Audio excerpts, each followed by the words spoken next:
That's the one I want. There we go. Hey everyone, welcome to the introduction to the pilot of the Eco Church program presented by A Rocha.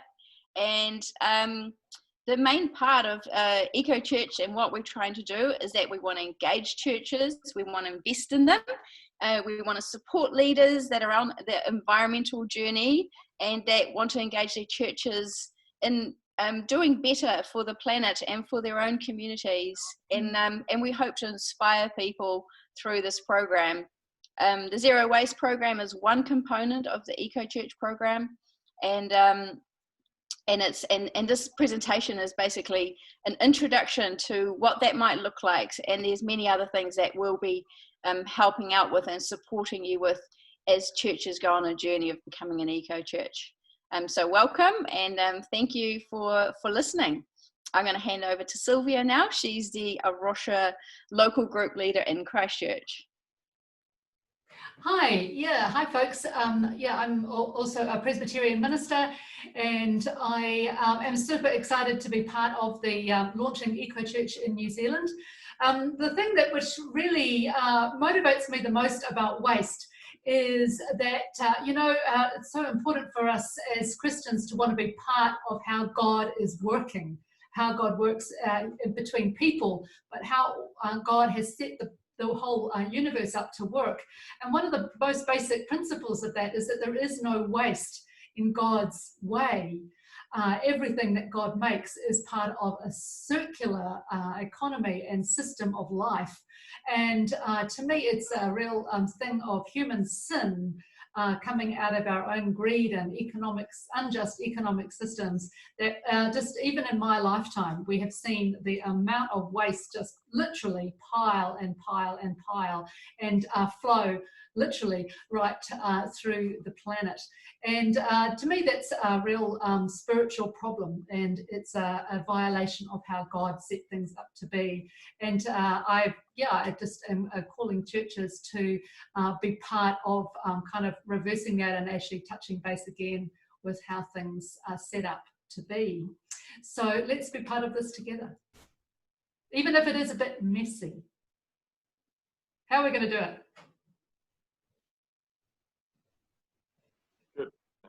Kristel. How are we going to do it? We're going to introduce Paul. Yes, introduce Paul.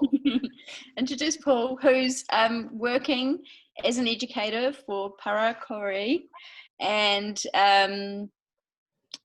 he's amazing. I've worked with Paul before, and he's a great presenter. So welcome, Paul, and thank you for presenting to us again and telling us a little bit about what the program's about. And basically we're working in partnership together, learning from each other and seeing how we can create this program in a similar way for churches. So I'm going to leave it to you now. Welcome. Thank you, Paul. Thank you very much. Okay, tēnā tātou katoa. Greetings, everybody. Tēnei te mihi kia koutou. This is my greetings to you. No kānata ahau, ko ngā Pākehā tōku waka. I'm from Canada, and I'm Pākehā from Canada. Kei kirikiri roa aho noho ana. I live in Hamilton. Ko Extreme Zero Waste me Pare Kore aku Mahi. I work for both Extreme Zero Waste and Pare Kore as a teacher, as an educator, and as a facilitator. Nā reira, nau mai haere mai ki tēnei kōrero Pare Kore. So welcome to this presentation and this talk about what Pare Kore is. It's my very great pleasure to be here today and presenting to you. What I thought I would do today is present a quick sort of visual presentation. I'm going to share my screen and I'm going to show you some slides at the same time. My face will go up into the corner. You'll still see me there, but I'd like you to see some of the things I'm talking about. So bear with me for just a moment, and I'm going to pull up my presentation, which is right here. Great. And, oh, okay, so I'm just wondering, I've still got all four of us in the corner. I wonder how I can just get me. Not sure. Well, I've got four of us over there, but that's all right. I guess you're going to see all of us at the same time. So welcome to the presentation. And Silvia, I really liked how you began, how you placed the concept of waste within the Christian perspective of creation and God's design of waste and natural living systems. Pare Kore, which I will tell you a little bit more in a moment, is based on a Māori worldview perspective, hence the reason why I began with a little bit of a pepeha there and a bit of a mihi. Now, if I was presenting this in a Māori context up here in the North Island, we would always start with the creation story, which in a sense is the most appropriate thing to do, because it places us, it reminds us that we are part of creation, that we are part of the natural living world of all species, of all living and non-living things, and that it requires all of these things living together, working together, cooperating together in order for all of us to live. None of us live without the other ones living. We need all systems go. We need all systems functioning if any of us are going to live and have health and well-being. So in a Māori context, we'd always start with the creation story to remind us of our place in that creation and how we have come to be part of that and how we are part of that, and we are connected to and related to and, you know, located within that creation. So today in presenting to eco churches, I would invite you to consider the creation story as you know it and as how you express it, and find meaning in that. And again, just place yourself within that, you know, beautiful, beautiful creation that, you know, we are a part of, and that it's our mandate to care for and to be stewards of and to look after and to protect and to care.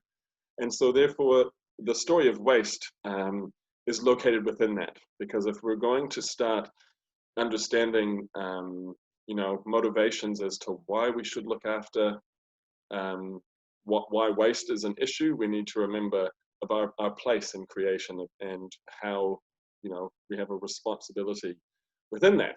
So that's the starting point in remembering this beautiful planet. There it is. So it's not that far back that we're much more closely connected to our source of food and to our source of resource. The story of waste is really a story about our stuff, about how we engage with and how we relate to our stuff. And, you know, all the things that make our everyday life possible. A big one, of course, being kai, being food. And in my own personal story, I mentioned just before that I was from Canada, and, you know, I'm not that old, but I can remember just back to my grandparents on both sides on the farm, connected to the land and connected to their food source and connected to their community and church and neighbors and family. And it was the interrelatedness and the interconnectedness of all those things that you know, made life possible, that ensured survival and abundance and well-being. And increasingly in the last, you know, it's not that big of a space of time, in the last decades, in the last century, we've become a lot more isolated in all those things, in our food production, in our source to food and connection to land and water, to families, to communities. Become a lot more individualized and a lot more isolated in that. And that separation has kind of mandated the system we have now of a more industrial approach to our stuff, of how we get our stuff and how we make it and how we use it. And then, of course, what happens to it when we're finished with it. And so Pare Kore is often referred to as a remembering of, you know, of those practices that we've had not that long ago. It's not promoting some new ideas, it's actually remembering what our families and our communities have done before in a more sustainable way. And when we talk about sustainability, it means the ability to hold and to carry and to keep going of our systems. So of our food systems, of our communities, of our families, of our land, of our water, of our resources. So Pare Kore is very much about how to sustain all these things. So it's quite big picture thinking in that regard. Pare Kore is, as I mentioned, a Māori organisation that started in Whangaroa Raglan. So in Te Reo Māori, para means waste, kore is the number, 0. So zero waste. It's saying in Te Reo Māori, zero waste. And it began explicitly in response to environmental concerns that were going on in our area, where the degradation of our water and our food production and our local production was an issue. And as a means of answering to these environmental needs, of restoring our waterways and restoring our harbour in particular, and of the health of our soils and the health of our community, Pare Kore began as one of the many initiatives in Raglan to address this. Now, since then, it has become a national organisation, and it's become a movement in that sense of education and behaviour change and of reconnection to these things that I'm talking about.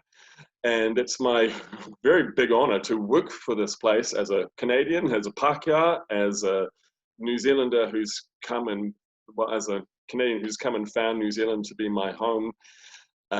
It's interesting that I represent a Māori organisation, but at the same time, I now take this into community organisations, I take it into schools, I take it into all sorts of places. It's gone beyond the marae and it's gone beyond a Māori context, but what makes it relevant is its explicit kaupapa or philosophy of relationship to our land and relationship to our water, in the sense of, think of it like family.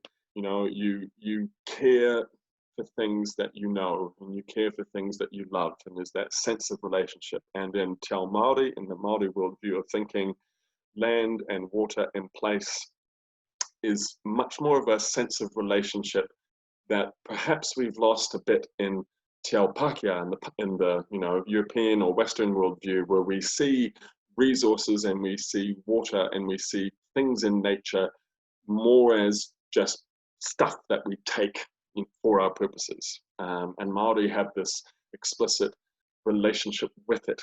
And so therefore the guardianship of it and the stewardship of it and the care of it is much more in the foreground of everyone's thinking, because it's a relationship, because we belong, we know it.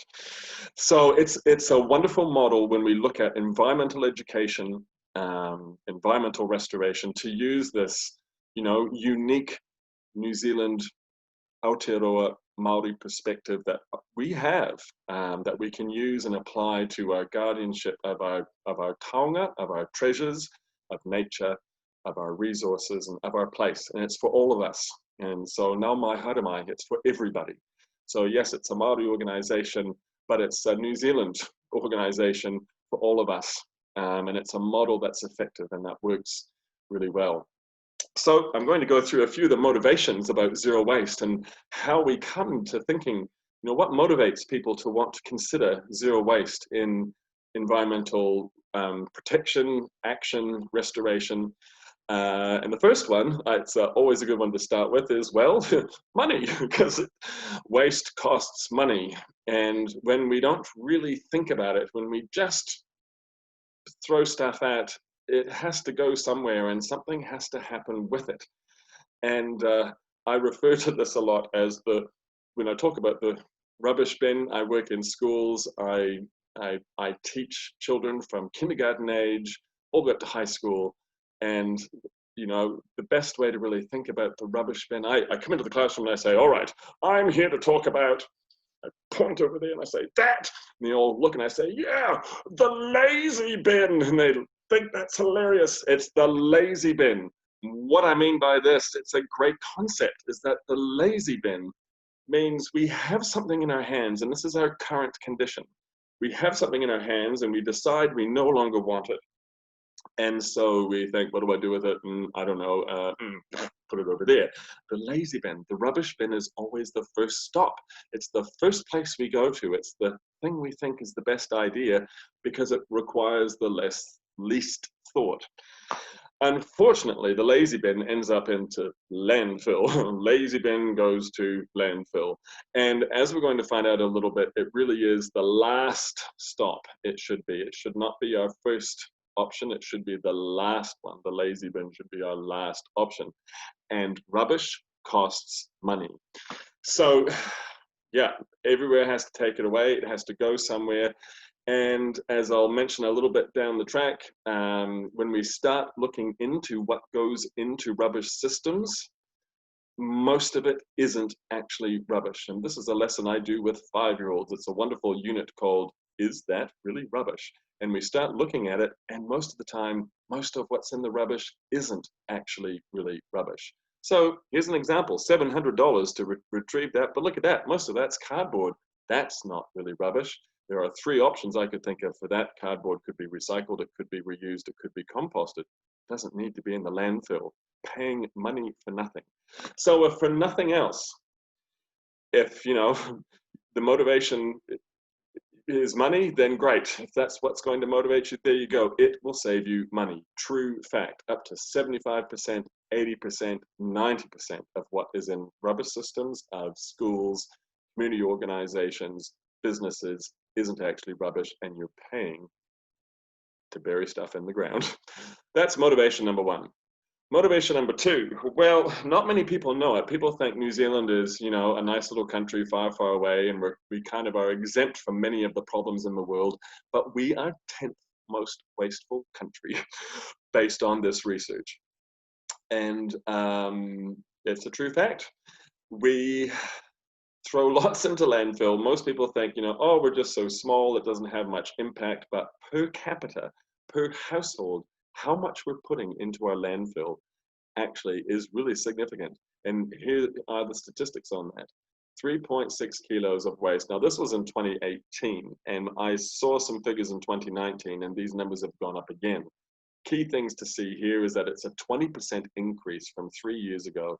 And the biggest one is that we're 5 times the global daily average of what people put into landfill. So when we're talking of waste here, we're actually talking about landfill waste, not food waste, not recycling waste, landfill waste. 5 times the global average. So even though we may be small and we're a little country in the South Pacific and we only have 5 million people, per capita, in our households, in our personal actions, what we do on average across the country is 5 times the global average. So if we need motivation as to why zero waste is something we could think about, well, there's some pretty good motivation right there. We're one of the most wasteful countries. That's pretty good motivation. And waste, if you're working with eco-churches and you're looking towards environmental work and guardianship of the planet and making things better, waste is such an interesting story because we are all connected to the story of waste. Every single day, every single one of us will be making decisions. We will be buying stuff, we will be carrying stuff, we will be finished with stuff, we'll be looking for somewhere to put it when we're finished, and which bin are we going to put it in? And that singular choice of where we put it has huge impact. Again, in the schools, I refer to this as local action, global impact. The choices, the individual choices we make every day has this profound global impact on the whole story of stuff, which I'll get into in just a little bit. So, as we mentioned before, there is no such thing as waste. Sylvia mentioned at the beginning, which is such a true fact.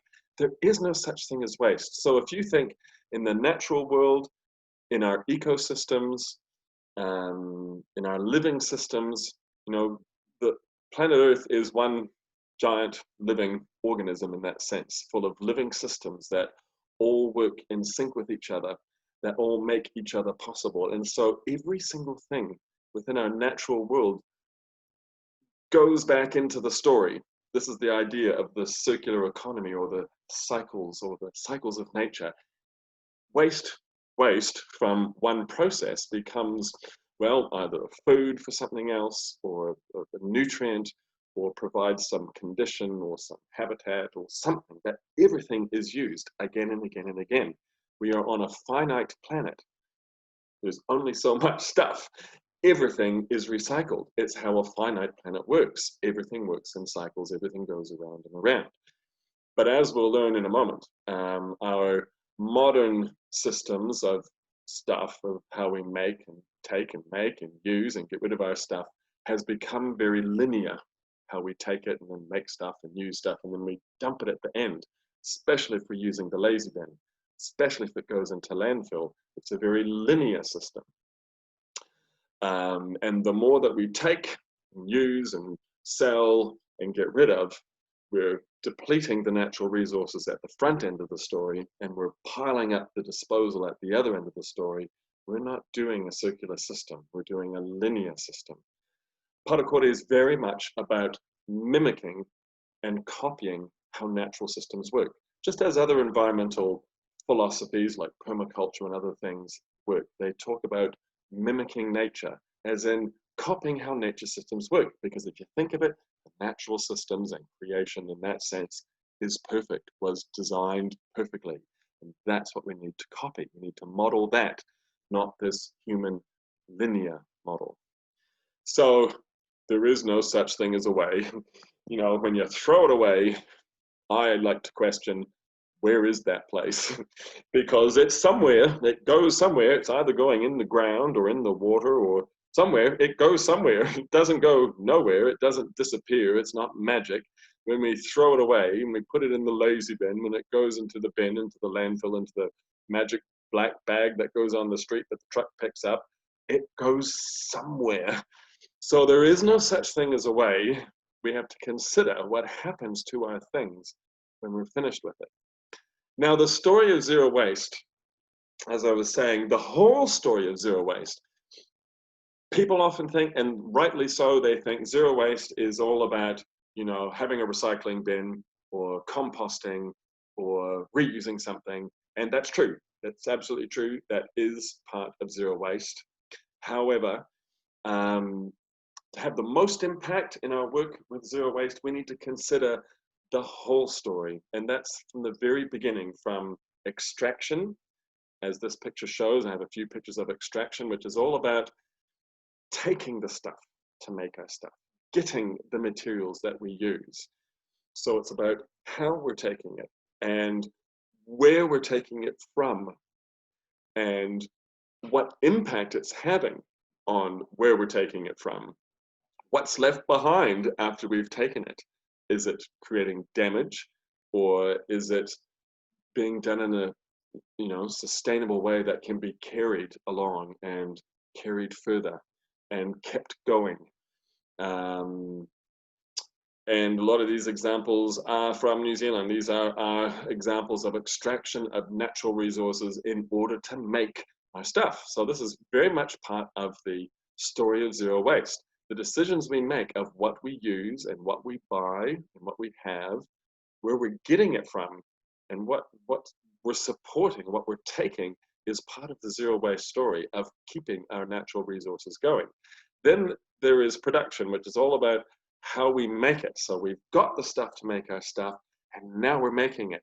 So our models of you know, production can be, well, there's lots of different models, but the point is, it also has an impact on our natural world and our natural resources, the way that we make our things that we choose to use. Then the selling it, the moving it around, the distribution. Are we buying strawberries in July, you know, out of season from the other side of the planet, requiring lots of fossil fuels and impact on environment and emissions and packaging? Or are we buying locally, and are we buying seasonally? This is also part of the story of zero waste. It's considering how we buy things. Yesterday I went to the farmer's market is open once again, and I was so happy because I can buy locally. I can buy my bread in paper. from someone down the road. I can buy my eggs from the local farmer. I can buy meat from the local meat man who cures his own meat. Minimal packaging, minimal transport, as they say, shortening the food chain and the food miles. And so my choices in that regard are impacting distribution. I'm not getting it from the other side of the planet. I'm not, creating these impacts. So that's also part of the story of zero waste. And the more we move it, and the further we move it, and the more we ship it, and the further we take it from, the greater the impact. So making choices of how we buy and what we buy and supporting who we're supporting is also part of the story of zero waste. Well, yeah, and the more you move it, the more packaging it involves. Consumption is how we buy. There's great power in the consumer voting with our dollars and voting with the philosophies we support and how we want to buy our food. So this is also part of zero waste. Pare Kore is thinking of, like the farmers market, like community initiatives, lots of other things. What are we supporting with how we're using the stuff that we buy? And it has a global impact. Then at the end, disposal, of course, once again. And I often think of this sort of magic line we seem to have that we draw. We draw this line. We want to have the stuff, and so we take it and we make it and we get it from everywhere. We order it online. Yes, I want that. And we pay for it and we get it sent to us and we want to have it. And then when we're finished with it, this magical thing happens and we suddenly decide, no longer my responsibility. I don't want it anymore.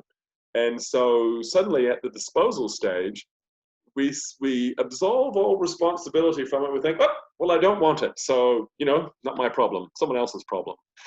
That's the bit I challenge people on. I think, well, if you wanted it, if you bought it, if you had it, if you made it, if you ate it, and it was yours, and now you're finished with it, whose responsibility actually is it to make sure that the right thing happens to it? And I would suggest it's ours to put it back, to give it back, to ensure that the right thing happens to it. If you've taken it and you've used it and wanted it, then when you're finished with it, what are you going to do with it?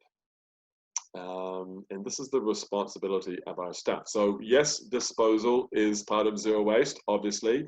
The more we're using, the more we're taking, the more we're making equals the more we're throwing away. And it's all those stages we need to be thinking about in the story of zero waste. And there are local impacts here as well. Yeah, so Pare Kore, therefore, is about closing the loop. So we talked about this idea of zero waste thinking, and this isn't unique to only Pare Kore. If you investigate anything in the zero waste movement through whichever kaupapa, there are many in New Zealand, that many zero waste movements, they're all about this idea of closing the loop, which means creating that circle, creating that cycle, creating that circular economy, so that whatever we take, whatever we make, whatever we use, when we're finished with it, it's a resource. It's not waste. I don't actually even like the word waste. I think waste is a waste. It suggests it's no longer useful, whereas it is. Most of the stuff we have is actually a resource. It came from a natural resource. For example, in Raglan, if you know about extreme zero waste, and many communities have these, we call it a resource recovery center. And it's on the signage at the front. It's not a recycling center. It's not the dump. It's a resource recovery center. We are capturing and bringing back these resources so that we can use them again. Waste is a resource for another use. So when you drive up into extreme zero waste, you pull up with your trailer, we've got staff on the yard, and they come running out and they look at your trailer and they say, okay, that's good. So all that wooden stuff, that can go to the wood yard. Yep. All the metal stuff, yep, please take that over there to the metal yard. The green waste, up there to the green waste, please. Pile it up there. Food waste, over to our composting unit. Oh, those things could be sold and reused. That could go up to the shop. Okay, so this last little bit, that's going to have to go into landfill. But we recover as much of the resources as we can. Resource recovery. So zero waste is about recovering resources so that we can put them back into the story and give them back. Here are some of the actions. So when I said the lazy bin, and I mentioned rubbish, well, see, that's way down at the very bottom. It's like your last option when you can't do any of these other things. We refer to this as the hierarchy of waste. So it's like higher level thinking. The further up you go, the better it gets. So look at the ones at the top, you know, refusing in the first place, just not having stuff that is wasteful. The ultimate example, single-use anything, single-use plastic, single-use packaging. You know, it was great that we got rid of the plastic bags because that was one of the top 4 most wasteful things causing the most harm, but we've gone to single-use other things instead. Single-use paper, which still requires extraction, which still requires trees and processing and production. That's good, but it would be even better to refuse that single-use stuff and look at some of these words. Well, reuse. How about, that's why the big push on reusables. Reusables is far more impacting than single-use, just changing the material and going to a different material.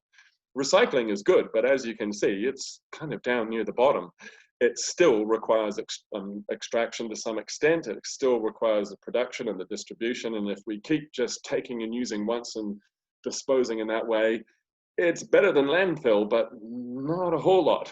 But it is still important because it keeps especially our non-renewable resources going. You know, ones that when we take them from nature, we only have them once to use.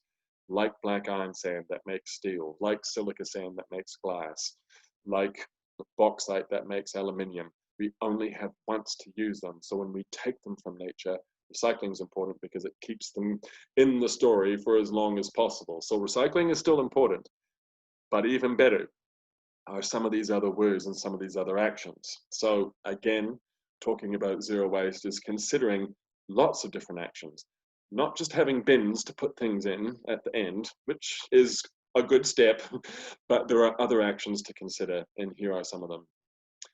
So the goals of Pare Kore as a movement, I just want to highlight the second line there that says, Vero taonga mai, hoki taonga atu.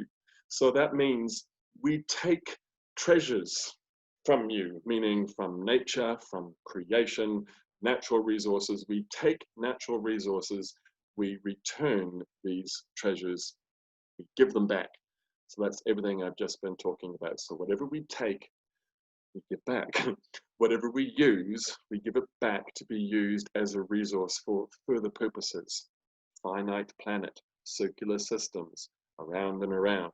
We take, we use, we give back. It's kind of the opposite from we take, we use, we dump. Opposite. So circular system. So our goal is that we would normalize this thinking, this zero waste thinking. And in this instance, it's from a Māori worldview, this explicit relationship to our land, our resources, our water, because we care for it, we want them to keep going, we want them to remain and be healthy and be abundant. We want our communities and our people to be abundant. We don't want depletion and poverty. We want abundance and health and well-being, sustainability. So zero waste is about designing abundance and ensuring sustainability for the next generation and the next and the next and the next and the next. So this is the vision of Pare Kore as a movement. As I mentioned, it's a national program. It's a national thing. This is this is off the website. So if you look up Pare Kore website online and you click on the tab at the top that says marae, we have every single organization, school, community group, marae, kohanga reo, everybody who's joined up gets a dot on the map. And these are all the dots on the map.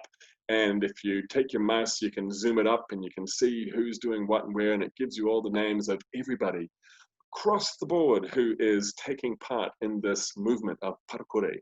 So wouldn't it be exciting to get a few blips like that down in the South Island? So it's great. So many people are doing it. And, you know, up here in the Waikato, which is where I work, It's now at the point where kids can go to kindy and they know about Pare Kore. 4-year-olds are putting food waste in bokashi bins and they know why. Then they go to primary school and the school's doing it as well. Then they go to the community centre for after school care, it's doing it as well.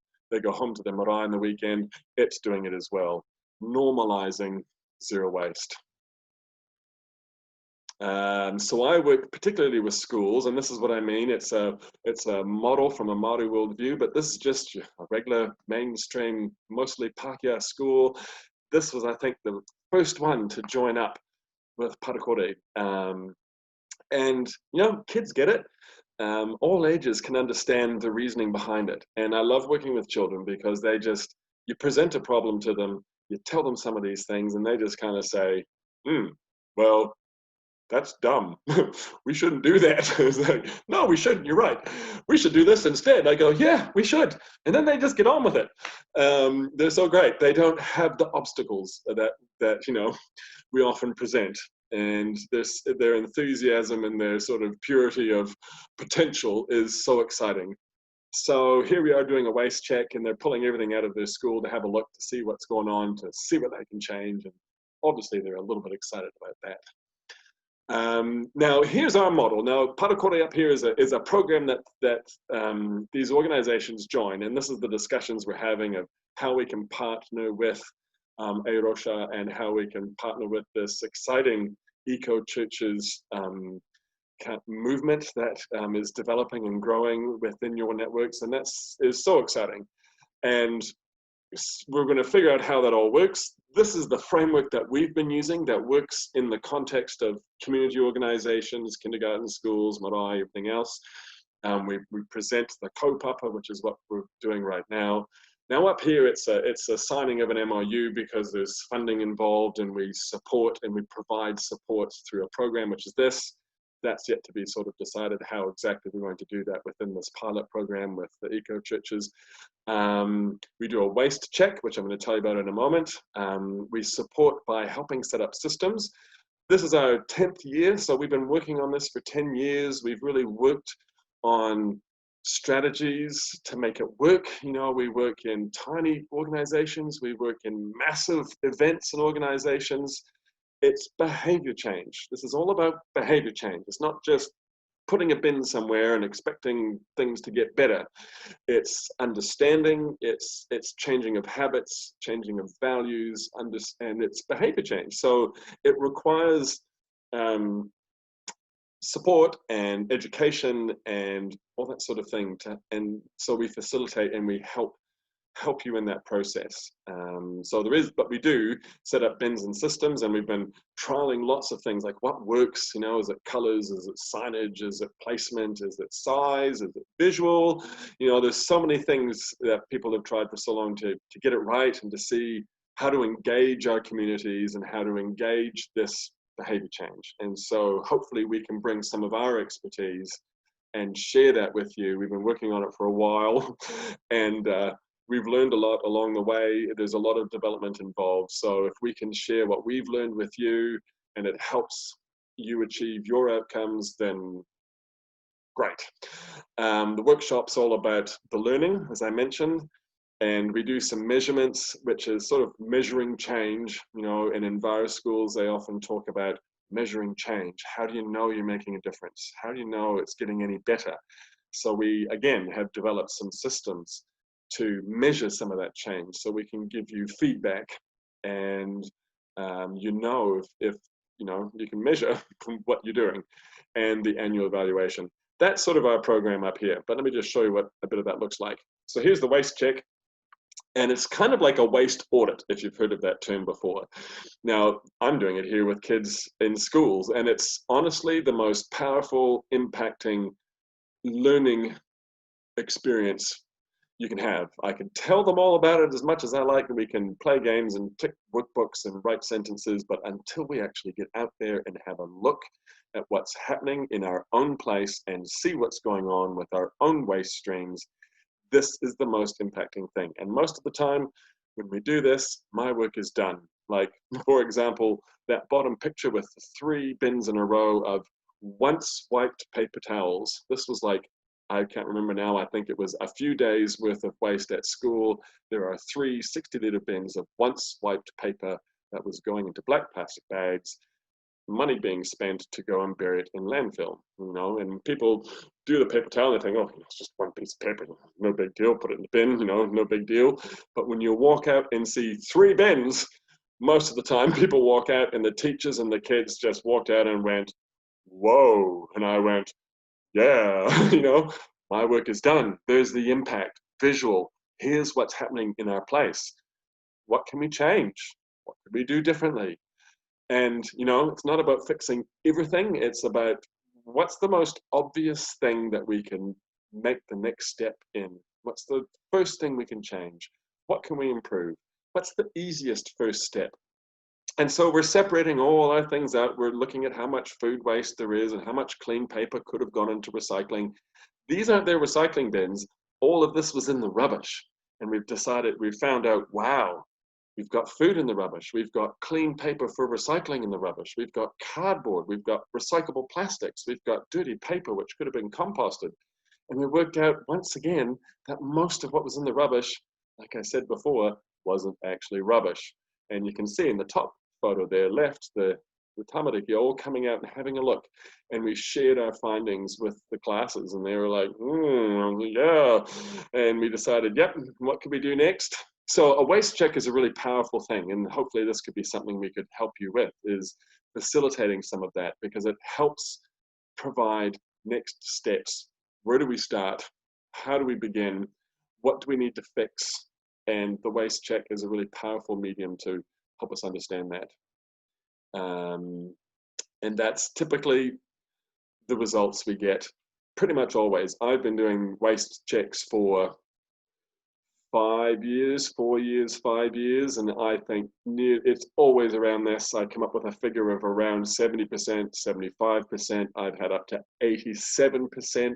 92% of what are in a school's system or an organization's waste systems are not actually rubbish. The lowest I've ever had was 50-something, it was right around the 50%. So even then, half of what was in the rubbish wasn't actually rubbish.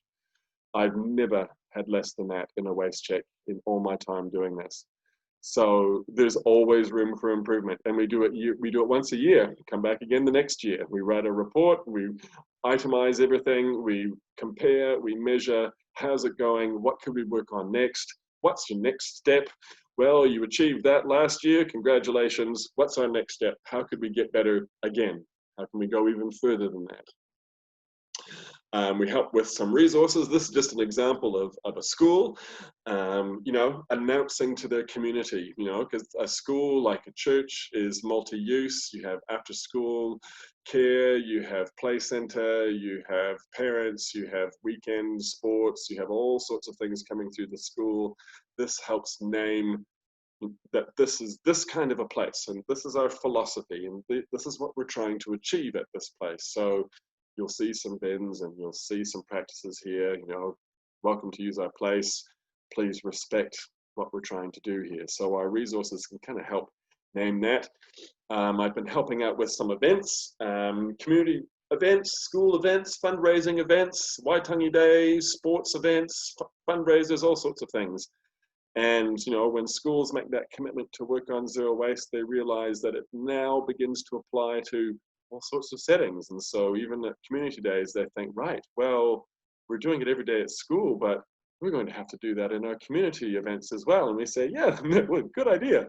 So, you know, we help and we support and with education or training or templates or planning or workshops or even just the actual bins and flags. If you're somewhere that we can get them to you, we help you to manage those sorts of things so that you can put your learning and put your philosophy into practice.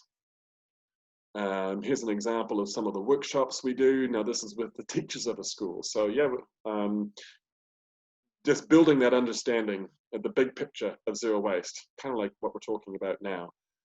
Why we're doing what we're doing and why is it so important? And what's the impact? And why is this something we should consider? And what place does this have in a school or in a community organization or in a church? Why should we be thinking about zero waste ideas. How does it apply to the philosophies and the goals and the values that we have as an organization?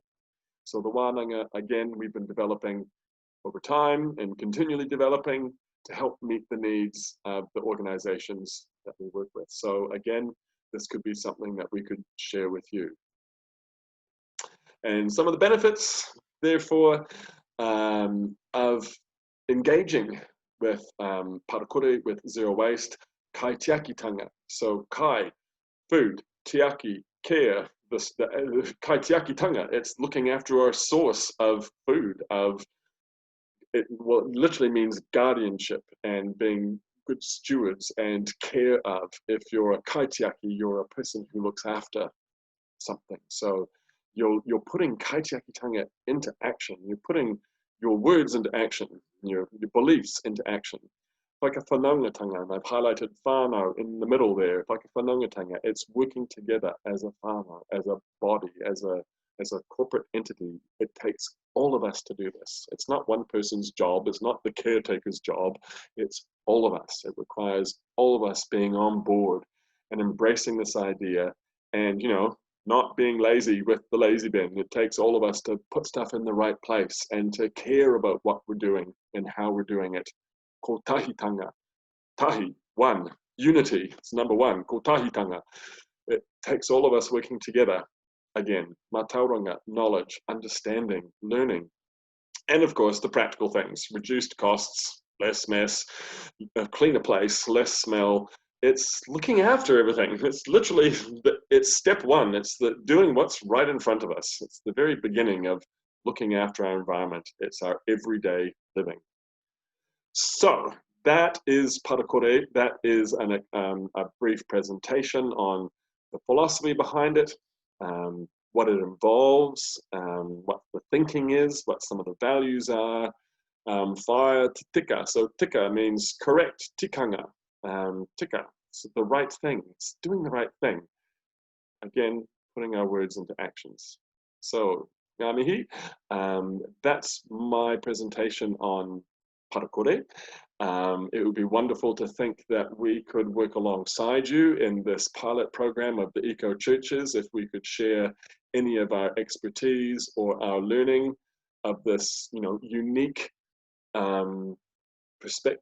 New Zealand Aotearoa Māori perspective that we can use for all of us, for all of our well-being and our care of our communities and care of our people and care of our resources, and that, you know, creating a better place.